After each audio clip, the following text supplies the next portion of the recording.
اعوذ باللہ من الشیطان اللعین الرجیم بسم اللہ الرحمن الرحیم اللہم صلی علی محمد وآل محمد۔ السلام علیکم ورحمۃ اللہ وبرکاتہ۔ ناظرین، آپ کے علم میں ہے کہ اس سے پہلے ہم بات کر رہے تھے کہ حضرت علی بن ابی طالب کعبہ میں آئے، 13 رجب کو آئے اور آ کے بیت کو کعبۃ اللہ بنا دیا۔ پھر اس میں ہم نے عرض کیا تھا کہ دشمنان آل محمد نے بڑی کوشش کی کہ کسی نہ کسی طریقے سے اس حقیقت کو چھپایا جائے، اور کچھ احباب نے کچھ شخصیتوں کی طرف یہ بات منسوب کی کہ ان کی بھی ولادت کعبہ میں نعوذ باللہ ہوئی، جبکہ ہم نے پہلے بیان کیا کہ اس بات کا حقیقت سے دور دور تک کوئی تعلق نہیں ہے، اور جو راوی اس روایت میں تھے سارے مجہول تھے، اور وہ روایت بالکل موضوع تھی۔ آج ہم اس پہ بیان کریں گے کہ خود مولا علی بن ابی طالب جو کعبہ میں آئے، اہل سنت کے ہاں اس روایت کا کتنا حقیقت سے تعلق ہے، اور وہ اس کو کس حد تک کس نگاہ سے دیکھتے ہیں۔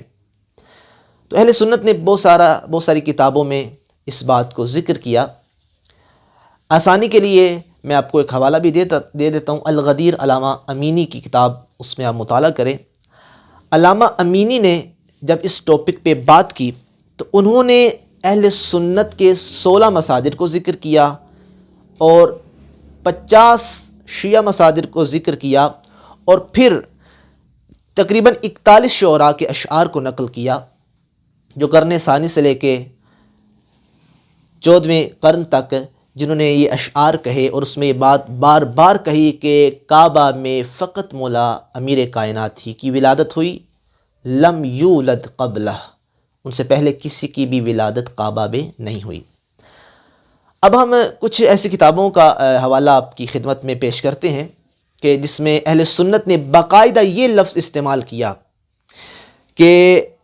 انہوں نے یہ لفظ استعمال کیا کہ لم یولد فیہا احد سواہ، کہ کعبہ میں حضرت علی بن ابی طالب کے علاوہ کسی کی ولادت نہیں ہوئی۔ سب سے پہلے ہم نے پہلے بھی ایپیسوڈ میں ذکر کیا تھا، حاکم نشاپوری نے اپنی کتاب المستدرک علی الصحیحین، اس میں یہ باقاعدہ ذکر کیا صفحہ نمبر 473 میں، اور جلد یہ تیسری بنتی ہے۔ انہوں نے کہا کہ تواترت الاخبار ان فاطمہ بنت اسد ولدت امیر المؤمنین علی بن ابی طالب فی جوف الکعبہ، کہ اخبار اس بات میں متواتر ہیں کہ جناب فاطمہ بنت اسد نے مولا امیر کائنات کو کعبہ میں پیدائش دی اور کعبہ میں ان کا مولود ہوا، تواتر کا دعویٰ کیا ہے۔ اور اسی طرح اگر آپ دیکھیں تو اہل سنت کے بہت بڑے عالم کہ جن کا نام مومن بن حسن شبلنجی شافعی ہے، انہوں نے اپنی بہت معروف کتاب ہے، ان کی کتاب کا نام ہے نور الابصار فی مناقب آل بیت النبی المختار، اس میں انہوں نے اسی بات کو ذکر کیا۔ اس طرح اگر آپ تھوڑا آگے چلے جائیں تو محمد بن یوسف الگنجی الشافعی نے بہت معروف کتاب ہے کفایت الطالب،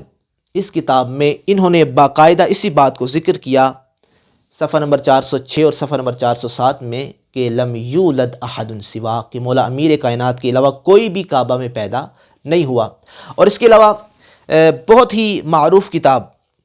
اور رائٹر آپ جانتے ہیں کہ ابو الحسن علی بن محمد طیب الجلالی الشافعی نے اپنی کتاب مناقب امیر المؤمنین میں، ان کا نام ابن مغازلی سے بھی مشہور ہے، انہوں نے اسی کتاب کے اگر آپ صفحہ نمبر 7 کو دیکھیں، شروع میں ہی انہوں نے اس بات کو ذکر کیا کہ لم یولد احد سوا، کہ امیر کائنات کے علاوہ کوئی بھی کعبہ میں پیدا نہیں ہوا۔ اس کے علاوہ بڑی کتاب ہے جس میں یہ باقاعدہ یہ لفظ استعمال لم یولد احد سوا۔ اب ہم ان کتابوں کا حوالہ اور نام آپ کی بارگاہ میں پیش کرتے ہیں کہ جن میں یہ واقعہ باقاعدہ موجود ہے اور بار بار اس واقعے کو ذکر کیا گیا۔ اور ظاہر ہے کہ ایک روایت جب بار بار ذکر ہوتی ہے تو وہ تواتر کی حد تک پہنچ جاتی ہے۔ اس میں معروف زمانہ کتاب ہے جن کے مصنف عز الدین بن اسیر ابی الحسن علی بن محمد الجزری نے اسد الغابہ فی معرفت الصحابہ جلد نمبر 4 اور صفحہ نمبر 31 میں اس واقعے کو ذکر کیا۔ اس طرح ابو الفرج الحلبی الشافعی، انہوں نے سیرت الحلبیہ میں جلد نمبر 1 اور صفحہ نمبر 139 پہ اسی واقعے کو باقاعدہ ذکر کیا۔ اس طرح آپ آگے چلیں، عبد الرحمن بن عبد السلام الصفوری الشافعی جو کہ 494 میں متوفہ ہوئے، انہوں نے نزہۃ المجالس و منتخب النفائس جلد نمبر 2 اور صفحہ نمبر 203 میں اسی واقعے کو بڑے واضح انداز سے ذکر کیا۔ پھر آپ اور کتاب دیکھیں جو یوسف بن قزغلی سبت بن جوزی جو 654 میں وفات جنہوں نے پائی، انہوں نے اپنی کتاب تذکرۃ الخواص من الامہ فی ذکر مناقب الائمہ او بذکر خصائص الائمہ، انہوں نے اسی کتاب میں صفحہ نمبر 10 میں اس واقعے کو ذکر کیا۔ اس طرح بڑی معتبر کتاب ہے علی بن محمد بن احمد مالکی جو کہ 855 میں جنہوں نے وفات پائی، انہوں نے فصول المہمہ فی معرفت الائمہ، اور اس کی جلد نمبر 1 صفحہ نمبر 171 میں انہوں نے اسی واقعے کو ذکر کیا۔ اس طرح بے شمار کتابیں ہیں، اگر ہم ان کو شمار کریں تو وقت کم پڑ جائے گا، کتابیں زیادہ ہو جائیں گی۔ تو یہ سارے اہل سنت کی لسٹ ہے۔ بعض کتابوں میں انہوں نے یہ کہا کہ لم یولد احد سوا، کہ امیر کائنات کے بغیر کوئی بھی کعبہ میں پیدا نہیں ہوا، اور بعض کتابوں میں بلکہ کثیر کتابوں میں یہ ذکر ہوا کہ جناب فاطمہ بنت اسد اپنے گھر سے چلیں اور کعبہ کے پاس آئی اور دیوار کعبہ شق ہوئی اور آپ اندر گئی اور مولا امیر کائنات دنیا میں تشریف لائے۔ انشاءاللہ اگلے ایپیسوڈ میں ہم یہ بیان کریں گے کہ مولا امیر کائنات جب اس کائنات میں آئے